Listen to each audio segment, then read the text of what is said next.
ரூபாய் முதலீடு செய்தால் மாதம் 18,000 ரூபாய் தருவதாக 62 கோடி ரூபாய் மோசடியில் ஈடுபட்ட வழக்கில் மேலும் ஒருவர் கைது செய்யப்பட்டுள்ளார்.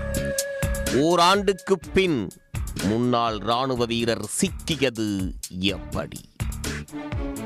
ஈரோடு வில்லரசம்பட்டியைச் சேர்ந்த நவீன்குமார் என்பவர் யூனிக் எக்ஸ்போர்ட்ஸ் என்ற நிறுவனத்தின் பெயரில் இலங்கை, துபாய், மொரீஷியஸ், அமெரிக்கா உள்ளிட்ட நாடுகளுக்கு வெங்காயம், உருளைக்கிழங்கு, கோதுமை, அரிசி உள்ளிட்ட பொருட்களை ஏற்றுமதி செய்வதாக விளம்பரம் செய்துள்ளார்.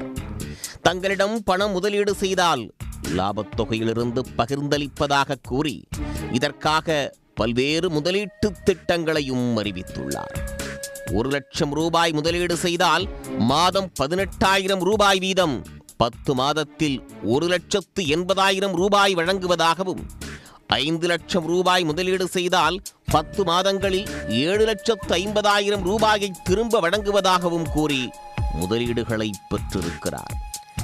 இதேபோல் 5 லட்சம் ரூபாய் கட்டினால் 18 மாதங்களில் 15 லட்சம் ரூபாயும், 25 லட்சம் ரூபாய் திட்டத்தில் 5 வருடத்தில் 83 லட்சம் ரூபாய் திரும்ப வழங்குகிறேன் என்றும் தெரிவித்துள்ளார்.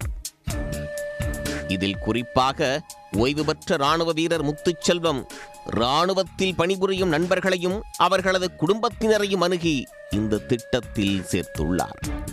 இவர்கள் மட்டுமில்லாமல் அரசு ஊழியர்கள், பொதுத்துறை நிறுவன ஊழியர்கள் உள்ளிட்ட ஏராளமான பொதுமக்களும் இதில் இணைந்துள்ளனர்.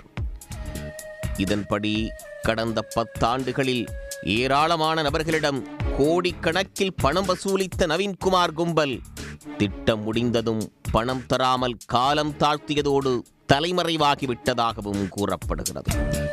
இதனால் பாதிக்கப்பட்டவர்கள் மதுரை மற்றும் ஈரோட்டில் புகார் அளித்தனர். இதன் பேரில் ஈரோடு மாவட்ட குற்றப்பிரிவு போலீசார் 300 பேரிடம் 64 கோடி ரூபாய் பணம் வசூலித்து மோசடி செய்ததாக புகார்களை பெற்று வழக்கு பதிவு செய்தனர். இந்த வழக்கு பொருளாதார குற்றப்பிரிவுக்கு மாற்றம் செய்யப்பட்டது. இதற்கிடையே மோசடியில் ஈடுபட்ட நவீன்குமாரை கடந்த ஆண்டு கைது செய்த போலீசார் தலைமறைவாக இருந்த ராமநாதபுரத்தைச் சேர்ந்த ஓய்வு பெற்ற ராணுவ வீரர் முத்துச்செல்வத்தை தீவிரமாக தேடி வந்தனர்.